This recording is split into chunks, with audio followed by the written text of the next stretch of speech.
reason we have weddings with our friends and family present is so that they can witness this moment with you and participate with you and help you and support you in your coming marriage. And welcome everyone. Thanks for coming. You're going to be a part of a very special day and a very special celebration today. These two guys love each other very much, and I've been witnessing that for the last couple of days. Please participate in the uniting of Katy and Paul by offering them your support and well wishes. By witnessing this marriage, you'll be helping them to celebrate this special day with the people that they love most. I would also like to acknowledge those who are absent in body but here in spirit, including Jim Bobst, Paul's grandfather, and Ben and Bernice Beckman, Katy's grandparents, who have passed away. Eleanor and Elroy Bolts are Paul's grandparents, and they were unable to make it today. As I said before, we're here today to join Paul and Katy in marriage, but I still need to ask you both if this is really what you want to do. So Paul, do you wish to be joined to Katy in marriage? If so, say I do. Katy, do you wish to be joined to Paul in marriage? If so, say I do. Good. Skylar, you're on.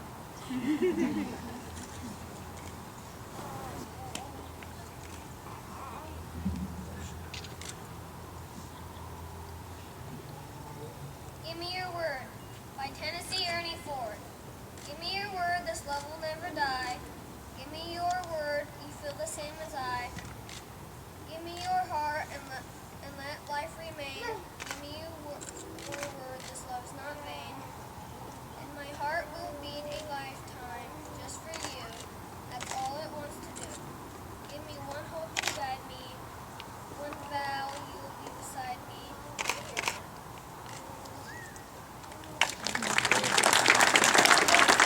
I want to take this opportunity to thank Paul and Katy for asking me to be a part of their special day.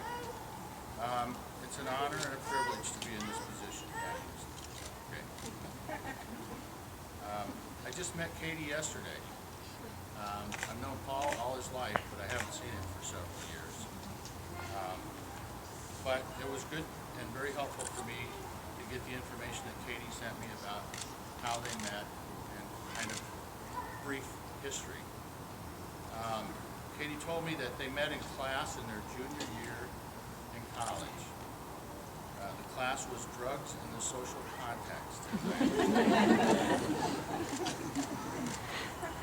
Katy told me that her first impression of Paul and the thing that attracted her to him was his sense of humor. And that's important. Humor is very important in a relationship. Anybody who's been in a relationship understands that if we don't have humor, we won't last very long. Paul, what's today's date?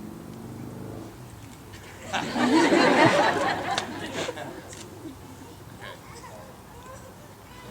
You got that remembered. You're going to remember that. Right?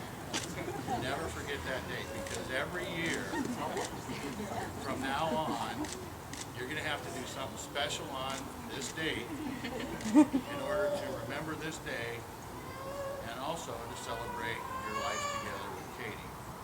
So, you got it? October 14th? Okay.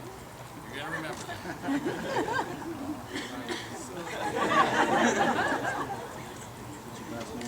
Katy, when Paul forgets, be kind. Understand, because after all, he's Paul. Yeah!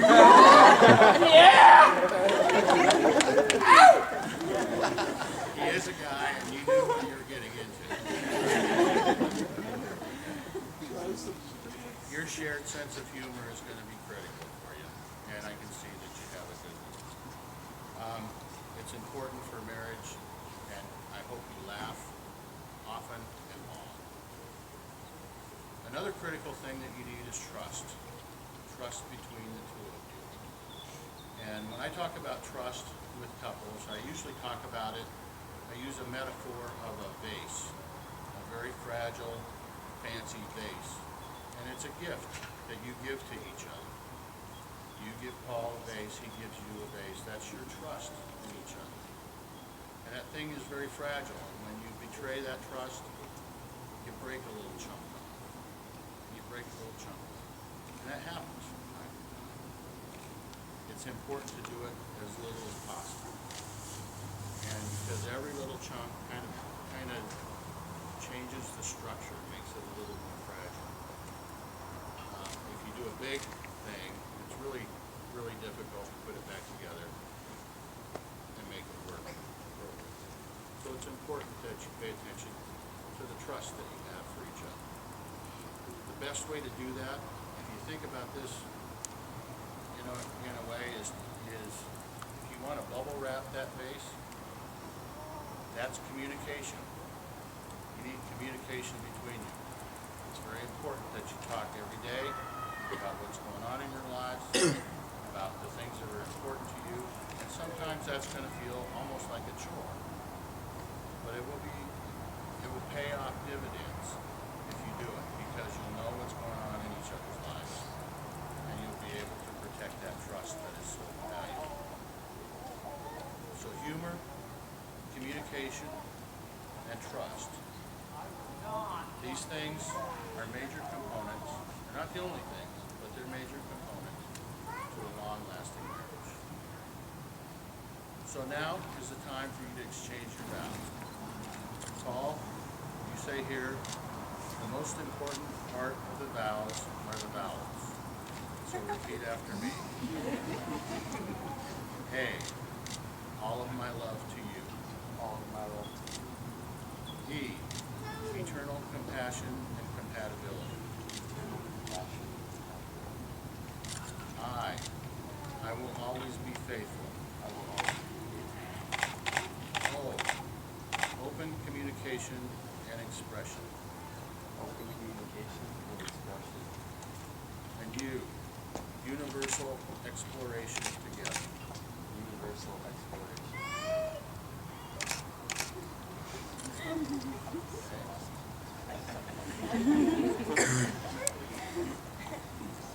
Katy, are you ready? Okay. Repeat after me. Today, as we celebrate the beauty of love, I promise these things to you. I promise to never try to change you, but to always love and accept you as you are. I promise to always be honest and faithful to you. I promise to keep my independence and respect yours, but to always be there for you as well.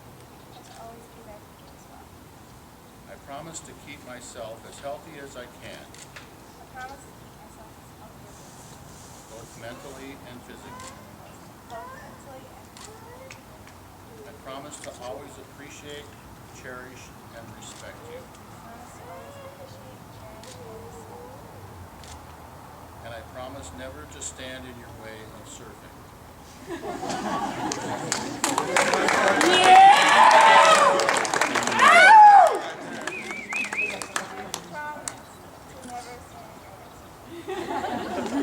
Or any other activity like that. Seals the deal.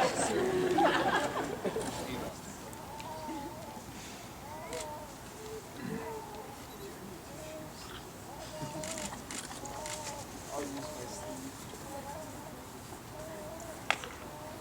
Okay, let me just say a couple words. Rings are a symbol of our love for each other. They're eternal because they have no beginning or no end. That's why we choose the circle of the ring. It's also an outward sign of your commitment to each other. So in that spirit, go ahead and Paul, you can put the ring on Katy. And you can say, with this ring, I do wed.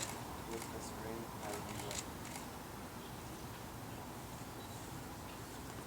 Katy, put the ring on Paul.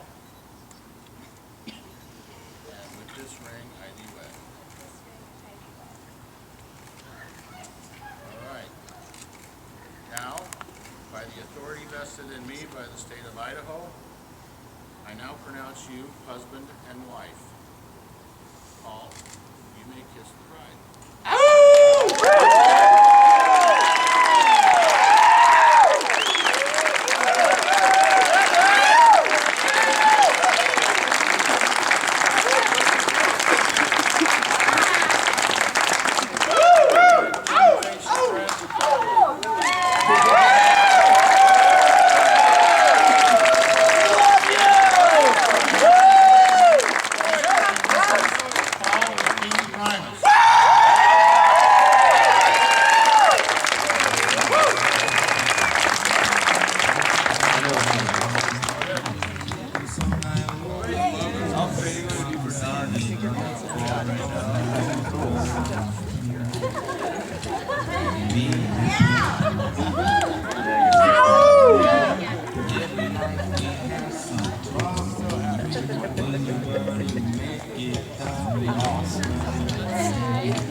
I'm not.